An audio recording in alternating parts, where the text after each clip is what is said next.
खुदा की हजूरी दे विच साडा दिल अख्ता आण दिया वे।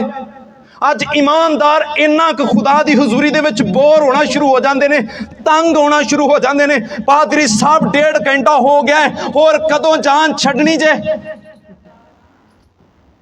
1 घंटा पहले न लाया, हुणे इन्हें पता नहीं किन्नी देर सिर खाना है। वो भाई कोई कामकार भी हुंदा वे, तुहानूं ते दुआ तो इलावा होर कोई काम नहीं हैगा। साडी 5 मिनटां बाद सच्ची गल दुआ की छुट्टी हो जाती है। जिथे लोड़ा मुक गई उत्थे दुआ मुक गई। तो कदी कदी फरिश्ते भी, मैं इंज सोचना वा, इंज बाइबल च तो नहीं लिखिया, लेकिन मैं कदी कदी सोचना वा फरिश्ते भी जदों असीं चर्च दे विच एंटर हुंदे आ ना, तो खुदा नूं दसदे ने, खुदा बंदा की होया है?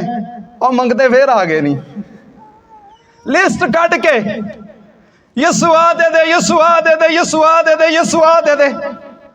पता नहीं लगता गिरजे च आए हैं, खुदा दी हजूरी च आए हैं कि करियाने स्टोर ते आए हैं।